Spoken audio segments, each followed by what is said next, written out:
strictly those of the host, guests, and callers, and not necessarily those of this station, its staff, management, or sponsors.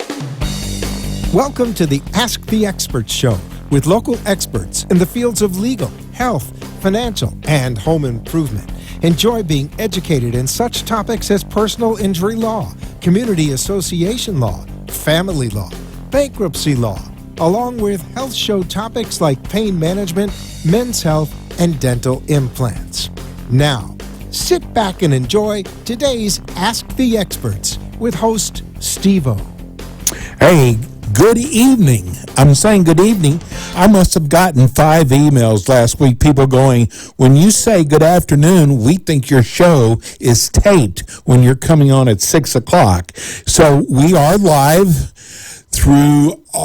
How we've ever done this, I do not know, but this is the first Thursday of the month, so that means Kaye Bender Rembaum, and I knew the phones were going to ring off the wall, which they have been. We've got Robert Kaye, the senior partner at Kaye Bender Rembaum, and I just want you to know, Robert, the phones are ringing off the wall. I knew it, so I came up here to the studio. Welcome to the show. Thank you, Steve. And hello, everybody. Can you hear me okay? I hear you. You hear me? Yeah, barely, but I can hear you. So your phones must be ringing off the wall. Well, we're having a lot of calls, a lot of emails. There's a lot of questions as to what people should be doing, can be doing, and how to be addressing the concerns of the residents. And it's a very difficult time for many, many people. So now, are your offices closed right now? Our offices are closed to the public. There is some staff that are working, but most of the attorneys and staff are working remotely, so we're available to our clients. Okay, so your wife hadn't kicked you out yet, right? No. So tell everybody, because for some reason I just feel we have a lot of new listeners. Listenership is up since this has started. I hate for it to be for that reason, but tell everybody about Kaye Bender Rembaum. Well, Kaye Bender Rembaum is a full-service law firm in South Florida that handles primarily representation of community associations, condominiums, homeowner associations, cooperatives. We do it at 3 offices, our main office in Pompano Beach, an office in Palm Beach Gardens, and an office in Tampa. We've been providing the services to community associations continuously since 1992 and provide the services for the complete aspects of operations that community associations face, be it addressing issues of covenant enforcement, covenant interpretation, collection of unpaid assessments, advising in situations such as we're facing now as to what the board can and should be doing relative to protecting the residents. Well, all the questions, we get all these questions during the month that you're not on, and almost every single question is about the coronavirus. And like I said, our phones are ringing off the wall. If you'd like to call here, if you have a question, condo association, homeowners association, if you're a board member or a management company, you can call us here at 888-565-1470. That's 888-565-1470. Let's go right to the phones. Sherry, are you there?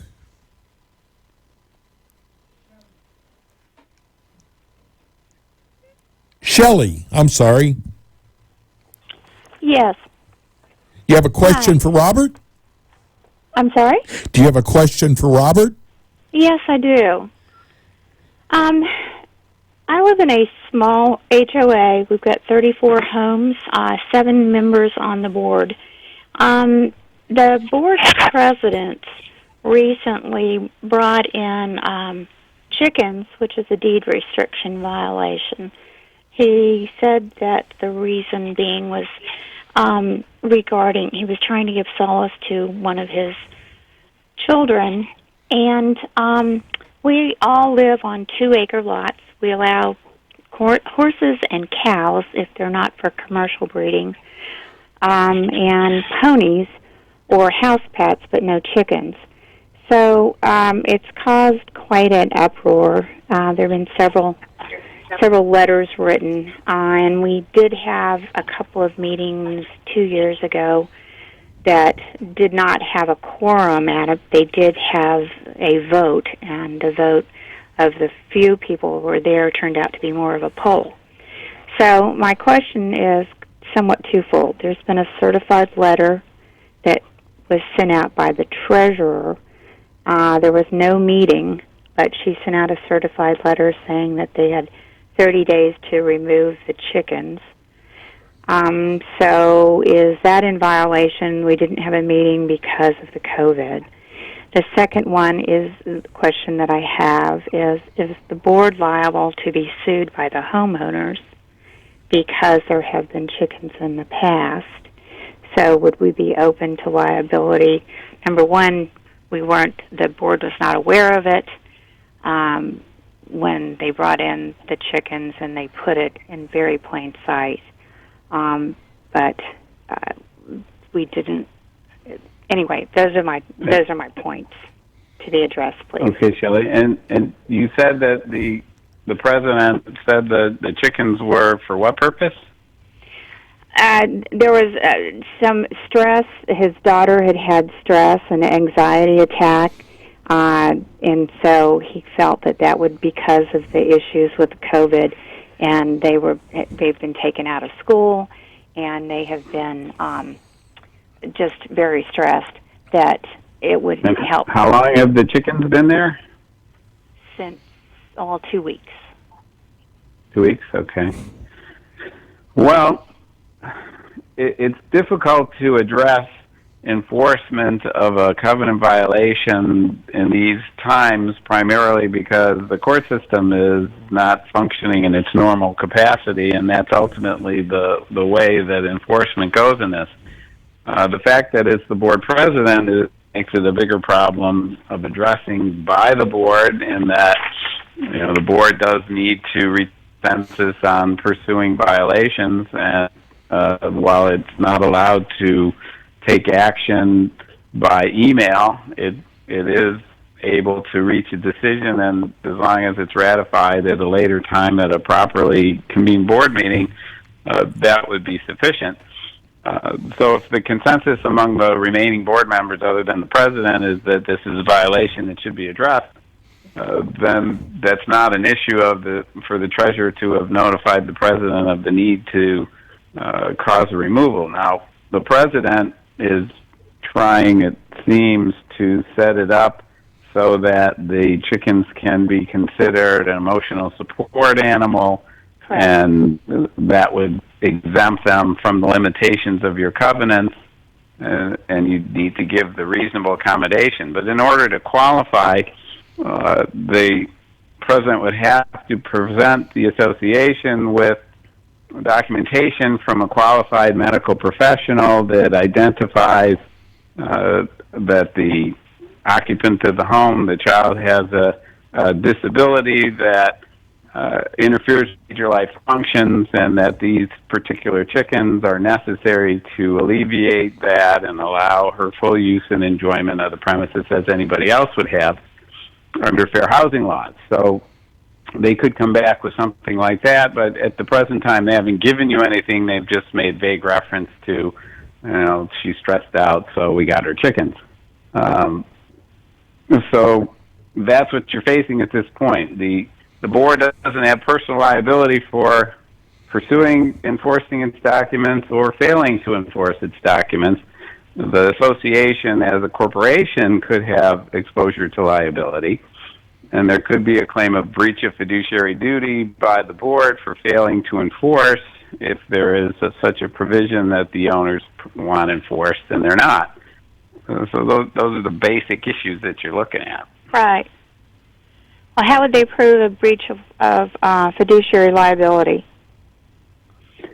Well, they would prove it only by demonstrating that there's a covenant that identifies a violation and that the board knowingly allowed the violation to continue to the detriment of the community. Because once a violation is allowed to continue as to one of the properties, then it applies to all of the properties, and the board would no longer be able to prohibit that particular issue. So proving it's not that difficult. Proving damages is a little more difficult. But they could achieve a court order that compels them to pursue it. If The that's homeowners could get a court order. I'm sorry? The homeowners could get a court order, or the board? Well, if you're talking about the homeowners against the board, that's one option. The homeowners can bring the action directly against the other homeowner. Chapter 720 of Florida statute does contain provisions for homeowner associations that allow any individual to bring a legal action against another member for a violation of documents in the case that the association does not. Mm-hmm. Okay. Thank you, Shelley. Thank you. Good luck with that. Let's get one more call in before we go to break. Hello, Joan. Hi. I have a quick question. Is it true that a condo owner who votes against a particular amendment, and that amendment gets passed, does not have to abide by the new amendment since he voted against it? As a general rule, the answer to that is no. But there is an exception to that, and that is if the association is adopting rental restrictions involving either the ability to rent or limitation on how many times you can rent in a year or moratorium, anything that affects an owner's free ability to rent, in that instance, if the owner doesn't vote in favor of it, then it's not enforceable against that owner until they sell the unit. Well, what But the all issue other is... amendments, Yeah, all yeah, other not amendments the- would be applicable whether they voted for it or not, if assuming it got the sufficient number of approvals from the rest of the owners. The issue was they wanted to limit the ownership to only buying two units per owner because they were trying to stop the hotel effect. Well, the owner bought four, and he said, I didn't vote against it, so I don't have to follow. The amendment went through and said only two. So he was right. He was correct then in buying two more because he didn't vote. He didn't vote for it. He's wrong. It's enforceable as to him. It's not limiting his ability to rent his units. It's limiting his ability to buy more units, and that's not covered by the statutory change. So if there's a validly approved amendment that limits the number of units anyone can own, then he's limited to that number even if you voted against it. Oh, because, all right, I see. So he had no right. So the amendment went through, so anybody that voted against it, they cannot buy more than two units, correct? It applies to every unit owner in your condominium. Thank you very much. Love it. Thank You're you. welcome. Thanks, Joan. Hey, let's Thanks go to for break. listening. Give everybody the phone number at the office. 1-800-974-0680. Okay, we're going to go to break, and we come back. We've got more people on hold. We'll be right back.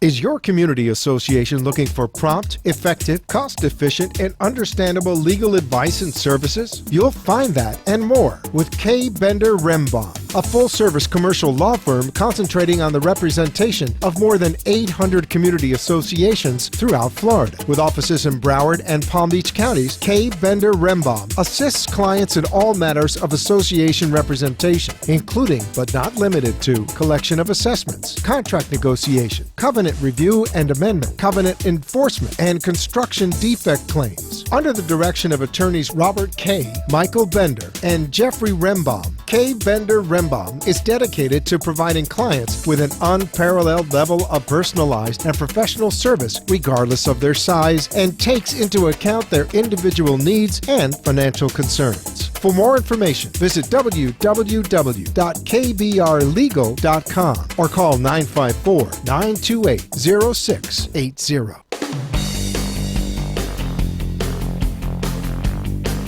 And we are back. This is, without a doubt, our most popular show of all the Ask the Expert show. It's Kaye Rembaum. They do community association law, one of the top law firms in Florida, not just here in South Florida. And guess what we're talking about a lot today? If you'd like to call in, and we've got a board full of calls, phone number here is 888-565-1470. I'm going to go to Joni because she's been holding a long time. Then we're going to talk about also what's coming up for Kaye Rembaum. Hello, Joni. Joanne. Joni, are you there? Joanne. It's Joanne. Hi, Joanne. Hi. So my question is related to a condo association. I'm a president. I can't hear for... Can you speak up? Yes. Hold on. Okay. Can you hear me That's better? Yes. Okay. I am a president for a condo association, and we have a condo where we've had a person living there for about 3 months. Beyond the 29 days they were allowed to visit, and they haven't completed an application to either be an occupant, to be an occupant. And so we've sent them a letter and telling them that they need to move out. But what is the next step as far as removing them, evicting them, or what's the right legal process?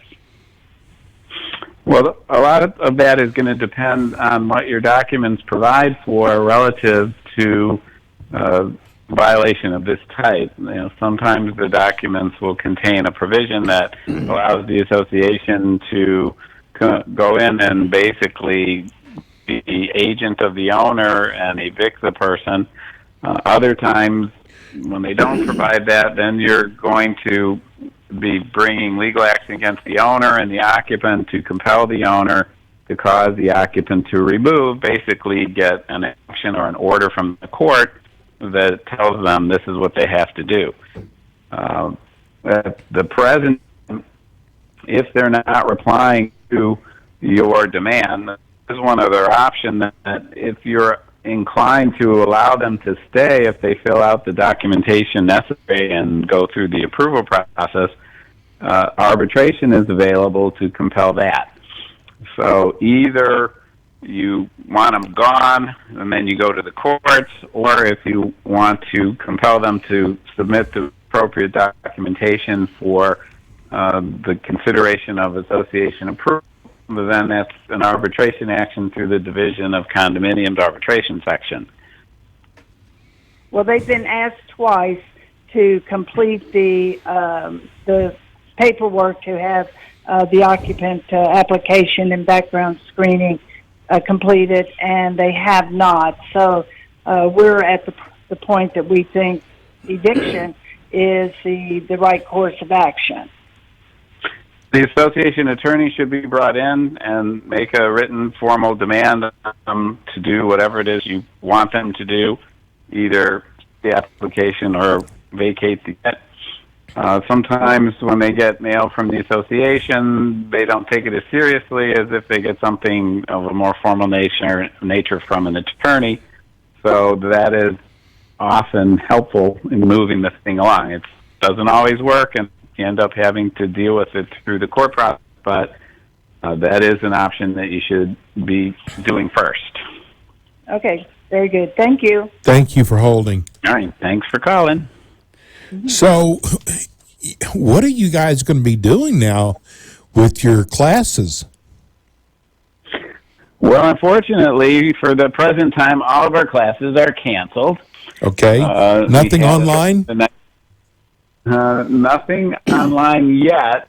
We're working on looking to establish something on request. There is some opportunity to do an individual group setting, but at the present time, unfortunately, we had several classes scheduled for April that have been canceled already. May is likely going to fall into the same category.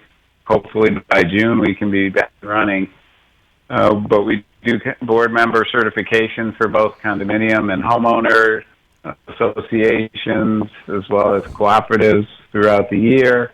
We have some other classes that we give as well, dealing with updating governing documents or addressing potential liability issues or fair housing issues.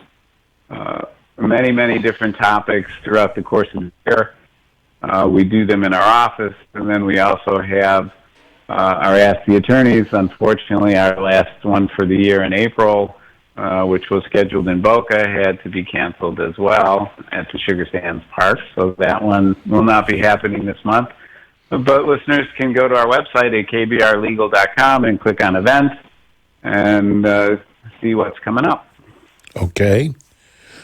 Wow, it's strange not doing, the certification classes and the Ask the Attorney. This is really strange.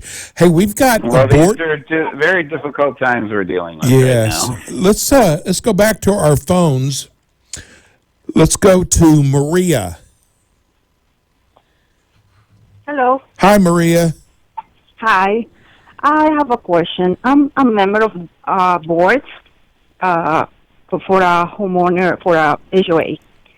So before all the meetings were canceled, so the property management company contract was about to expire. So in the last meeting, we approved that we were going to continue with the same company and renew the contract with just modifying the cancellation terms of the contract. And that was documented in the minutes that we were going to continue with the same property management company with just modifying the cancellation terms. And that was accepted by the property manager and the board. So recently, when we received the contract for signing, there were new sections and a new schedule of charges that was not there in the contract that we had for prior years. So my question is, can this contract be signed without a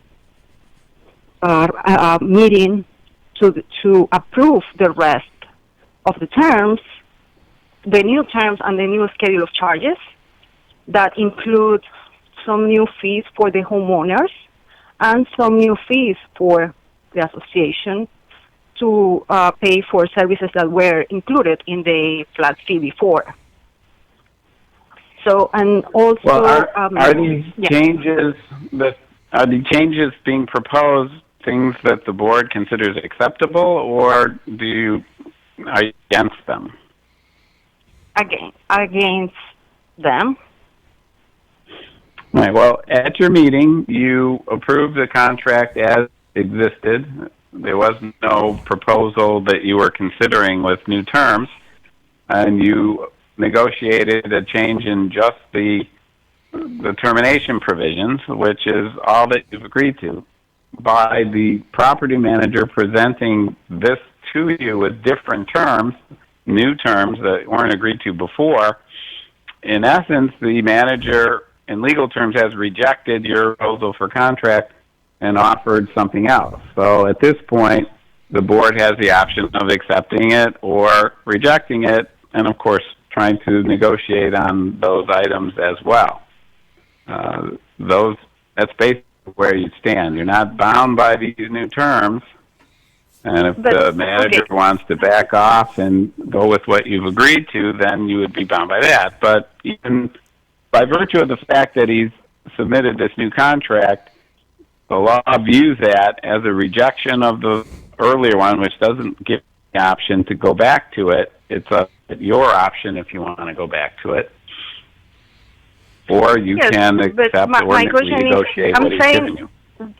What I'm saying is, we have no time right now because we are not meeting currently. So let's say we have to sign it just because we have no other option. Do we need a meeting for those new terms, for the new schedule of charges? Well, you can do meetings by telephone or by video conferencing. There is a app that's been exploded all over the place, Zoom, which I've seen a lot of people using, which allows for a number of people to be participating in the meeting at the same time, or you can set it up with a call-in number. Everybody that's interested in participating in the meeting calls in, and it's like a conference call of sorts, so nobody is physically together for it. The other option for the board, if you agree with accepting the contract and want to approve it and not have a meeting, so if the board is unanimous, then you can just sign a written resolution to that effect without having a meeting. All the board members would have to sign it. They don't have to do it all at the same time. And they can do it electronically in different parts. And that would constitute the board approval. But if you do sign it, then you're going to be bound by it. Thank you. And what's the procedure to announce a teleconference meeting for the rest of the community? You broke up at the beginning.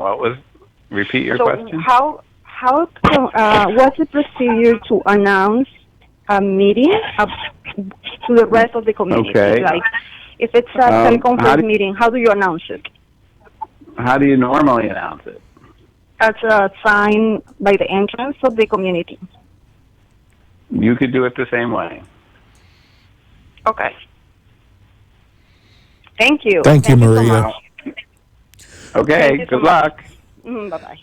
Let's go to Bonita. Hi. Hi, Bonita. Hello. I have a question. Hello, Bonita. Can you hear me? Yes, we hear you fine. Yes, go ahead. Fine. I read recently that Congress is currently debating a bill which would completely stop collections for 120 days after the state of emergency is lifted. Will this stop? I can understand stopping collections if someone was in collections, like in legal collections, or sending someone for collections because they're over the 90 days. But is this going to also be stopping the assessments being collected for 120 days after the emergency state of emergency is lifted? What you're referring to is a suspension of mortgage foreclosures, of federally backed mortgages only, for the time periods that you're indicating. It has nothing to do with maintenance assessments that are owed to the association. There's no legislation currently that has any effect on whether or not an association can pursue collections of assessments through the lien and foreclosure process. And so associations are able to do so. The potential difficulty at the moment is that the court system is not fully functioning, and some communities are taking a wait-and-see approach during the time of most of this quarantining. Some of it's more compassion-oriented. Some of it is business-related, but the association assessments are still an ongoing obligation. There is no suspension. There is no forbearance unless the board chooses to do that, which is a very drastic measure and not one that's recommended, because the association still has to pay its bills and meet its obligations. And without the assessments from the unit owners, there's no way to do that. Okay, thank you very much. Oh, you're welcome. Okay. Hey, Robert, give everybody your phone number again if they'd like to contact your office. You can contact Kaye Bender Rembaum at 800-974-0680. Or you can write to us at info@kbrlegal.com. You go to the website at kbrlegal.com, and there's a prompt there you can click on to be contacted by a representative of the firm. And if you have a question for Robert, you can call us here at 888-565-1470. We're going to go to break. When we come back, we'll have Manny.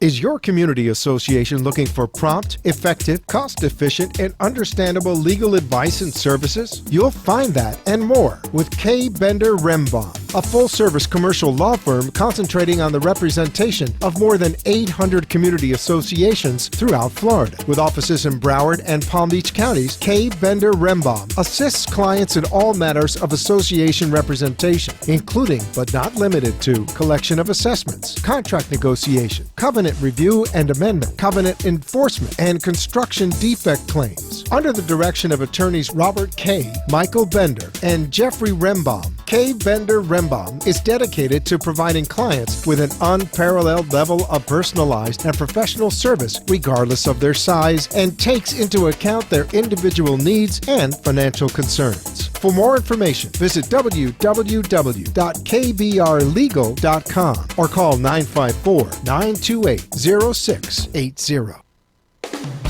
You are listening to the Ask the Expert Show with host Steve-O. We will be right back with more experts in the field of legal, health, financial, and home improvement. Join us every Thursday from 5 to 6 p.m. Now, get ready for more Ask the Experts. We are back. We are on every Monday and Thursday from 6 to 7. And the show is called Ask the Experts. The first Thursday of the month, we always have Kaye Bender Rembaum on with us. And Robert is always willing to answer your questions when it comes to community association. We have Manny on the phone. Manny, do you have a question for Robert? Let me just interrupt you for a second, Manny, if I could. While we were on break, I got an email that indicated that the governor has announced he's going to be signing an order that will be affecting foreclosures and evictions for a 45-day period. And the order's not written yet, but that's likely to come later this evening. I don't know at this point whether it affects association assessments or not, or just lender foreclosures and tenant evictions, but we'll have more on that as it passes. So go ahead, Manny. Okay. Hey, guys, thank you again for doing this. Robert, you're very much respected and loved for doing this. Thank you. So my question is, we've got an annual meeting coming up in a couple weeks for an association. It's a 3-member board. It's a condo, and they only have 2 meetings a year, unless it's a strict emergency. They have their 2 required meetings a year, budget and annual. And annual, coincidentally, was scheduled for the middle of the month. Usually it's not heavily attended, but 10 to 20 people attend. And as of right now, they don't have any form of teleconferencing as of right now set up. So assuming that they don't go that route, is there anything that we members can do or say to make sure or advise that this gets postponed and moved to a time to either they do get set up with teleconferencing so that, for obvious safety reasons, can they still have this meeting, this annual, at this time during this crisis, putting people's safety on the line if 10 or more show up? Well, at the present time, the law doesn't say you can't do it. It says you need to exercise social distancing. I'm assuming it's within the premises. You're not going out to another place to have that. So within the confines of the private condominium, there's no prohibition on having the meeting. A great many communities are postponing their annual election meetings that happen in March and scheduled for April, and they very much to do that. The Division of Condominium came out last Friday and indicated their opinion that the emergency powers that are set forth in Chapter 718 for condominiums, 719 for cooperatives, and even 720 for homeowner associations, for which they have no jurisdiction, in their opinion, they say that all applies, and within those emergency powers is the power to cancel meetings and hold them at a different time. So they certainly should be considering doing that if it isn't a situation that's conducive to the right atmosphere of social distancing. While in the election process, nobody really needs to physically be there for it to happen other than whoever's counting the ballots. If they want to do it by a telephone system, you can hook up to a number, call in for a conference call for however many people it is. It's not that complex of a arrangement. But if the board is not considering, and the members want them to, I suppose the best method of addressing it is don't go, and you don't have a quorum, so nothing can happen. If not 20% vote in the election, they can't have an election either. But the downside is the board can just roll over for another year. So if that's not the goal, you may have to end up going through with it. Okay. I appreciate the heads up, Robert. Thank you for your time. Thanks, Manny. Thanks for listening. Hey, we have a line open now. If you'd like to call us here, it's 888-565-1470. We also get so many emails in during the 4 weeks that Robert's not on with us. So we're going to read some of these, and we'll let Robert answer them. This is a board member from Pompano asking, as a result of the coronavirus, unemployment is way up, assessment delinquencies are edging up. What is our association supposed to do? I'm sorry. I didn't catch all of that. Can you one more time? This is a board member, Mark from Pompano. As a result, I got that one. Okay. I got that one, Steve. Okay. That's similar to what we were just talking to a prior caller about with respect to assessments. I think that clearly associations should not be just stopping all assessments, waiving or a moratorium on assessments, because, as I said, these assessments are what operates the community, and the community must continue to function for the benefit of all of its members. And without the regular payment of assessments, it can't do that. So while they could consider on a case-by-case basis with owners who may be affected and having issues, working out some kind of a payment plan, or considering waiving any late fees or possibly interest, those are some potential possibilities. But I do anticipate we're going to see situations not that different to what we saw in 2007, 2008, 2009, when there were a large number of delinquencies within the communities, and the associations needed to be much more involved in pursuing and aggressive in pursuing, in order not to let them get too deeply into a hole. Because the other side of the coin is that if you put off your assessments and say, you don't have to pay for 3 months, and then in 3 months, give me 3 months worth, that's not necessarily going to help anybody. Right, yes. Because 3 months down the line, they now owe 3 times what they otherwise would have, and it becomes much more difficult the individual to meet that obligation. It's going to be different than it was in those prior years because the lender closures are likely not going to be facing the same wave that we had before, at least probably not until 2021, based on the recent changes in the law to allow for forbearance for up to a year and a limitation on the ability of federally backed mortgages to pursue foreclosures. So the associations aren't necessarily going to be facing that same problem, at least not this year, but the board does have to be diligent in making sure that it doesn't ignore the need for its funds. Seems like some of the board members are kind of at each other's throats lately. Here's Rob from Boca Raton. He said, I'm a board member.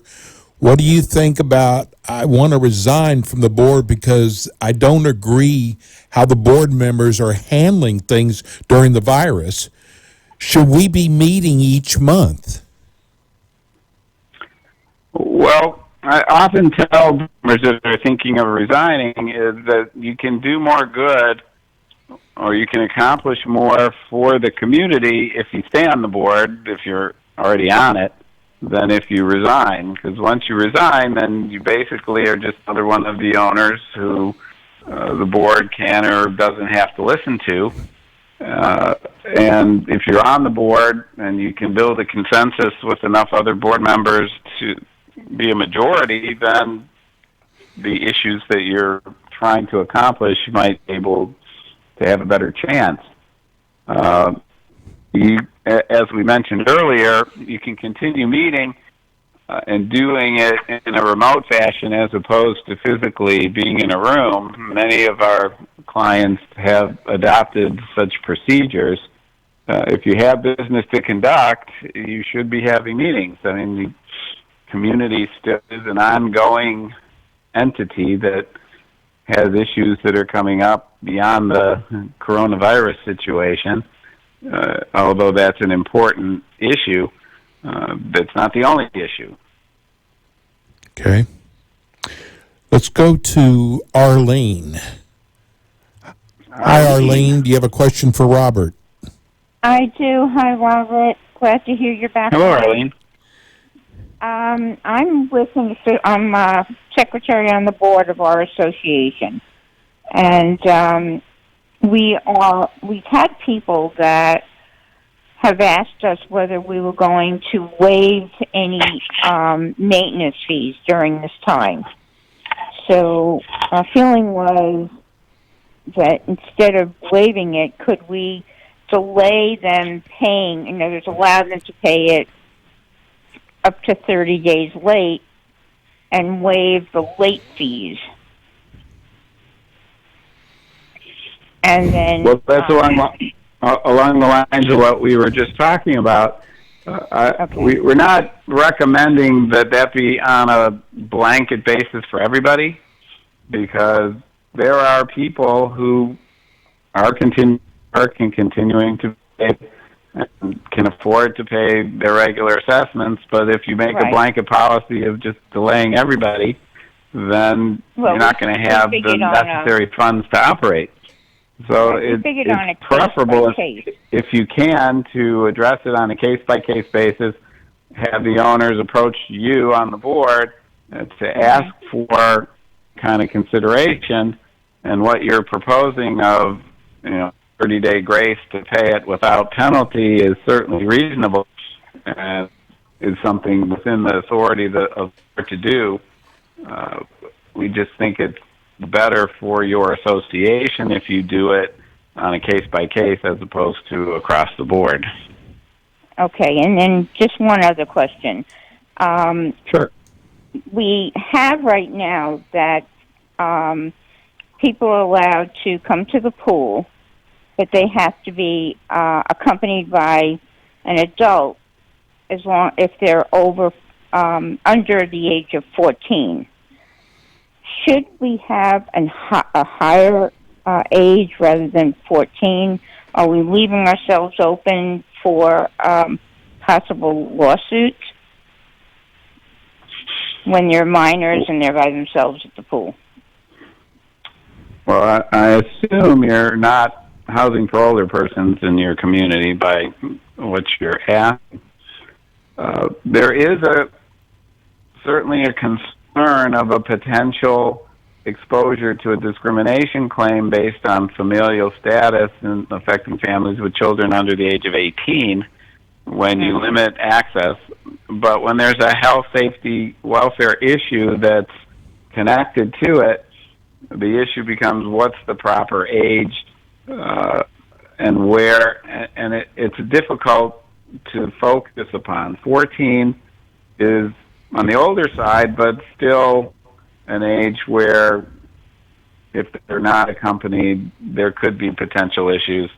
That's going to be ultimately a decision of the board as to what seems best for its community as a whole, with the understanding there is a potential that somebody could make a claim of discrimination. Where are you located? Which county? We're in Broward. You're in Broward. Okay.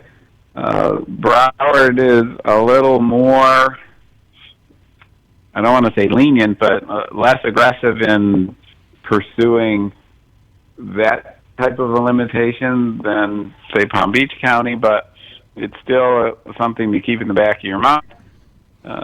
Okay, because but we the do pool have is now, certainly an area that is worth having that type of restriction.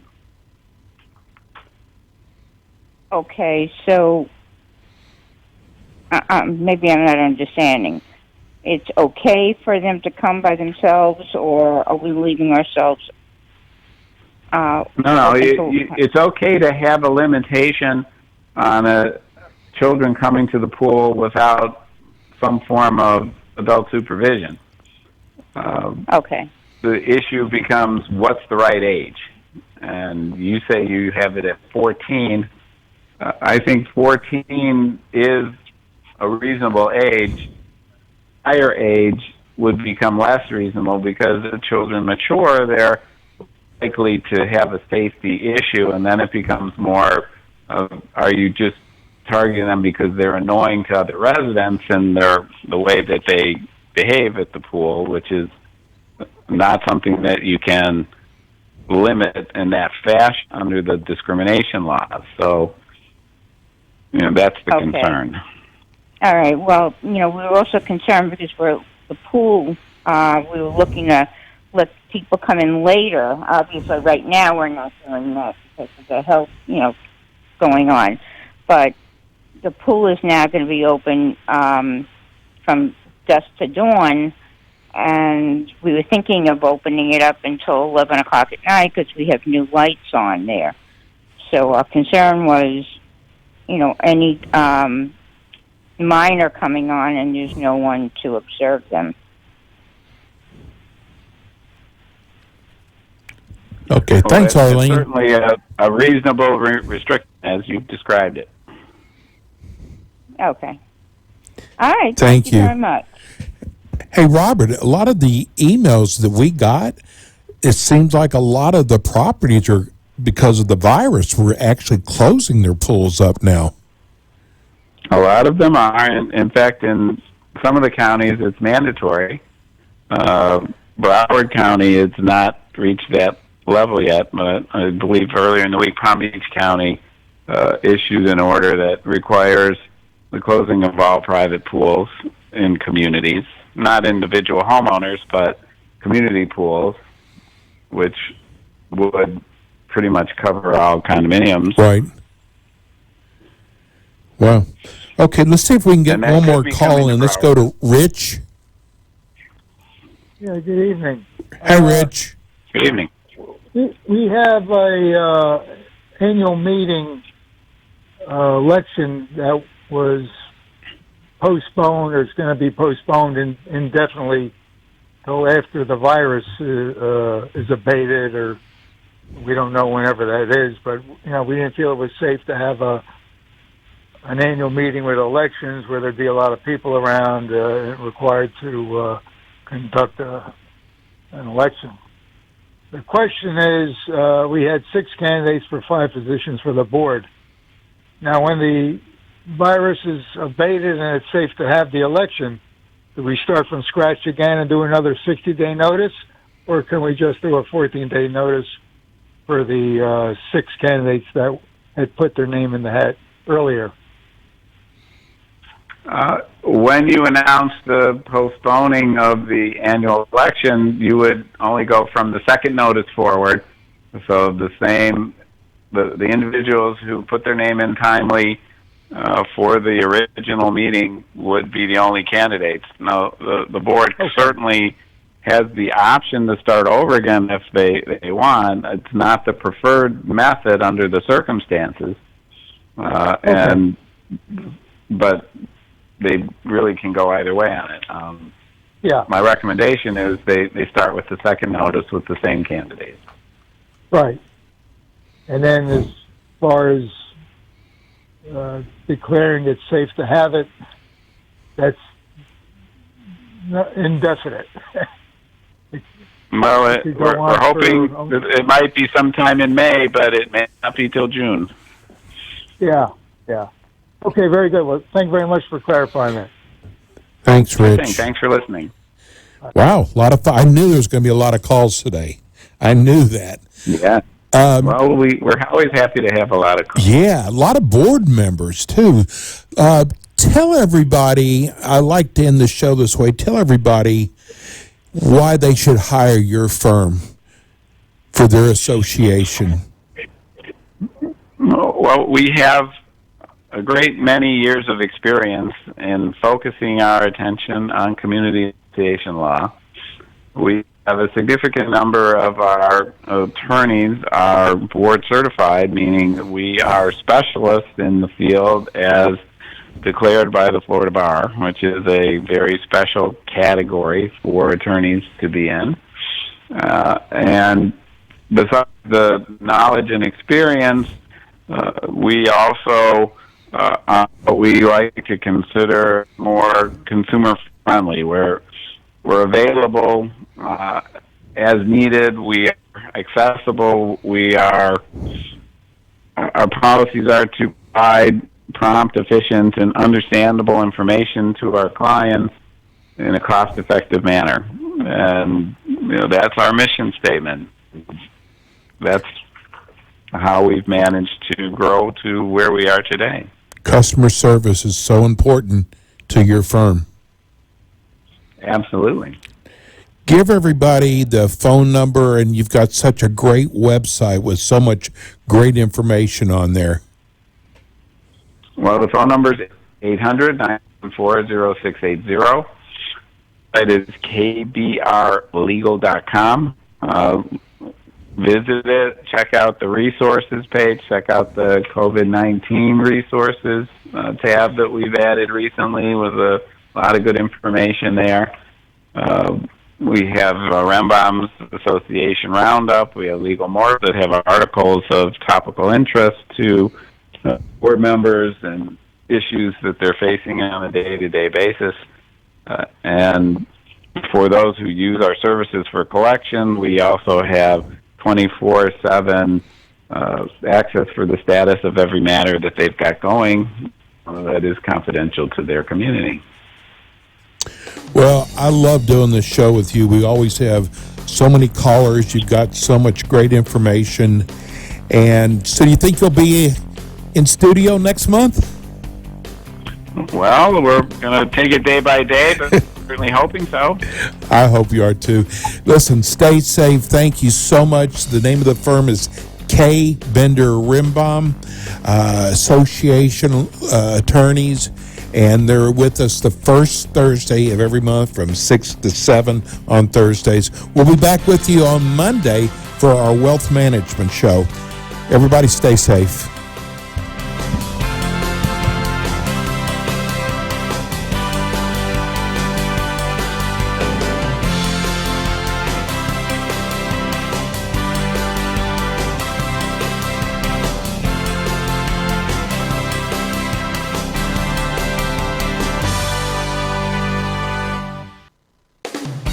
Thanks for listening to the Ask the Expert Show, featuring interviews with local experts in the fields of legal, health, financial and home improvement. Call our office at 888-574-6999 to become one of our experts on the show. And tune in again next week for more Ask the Experts with Steve-O.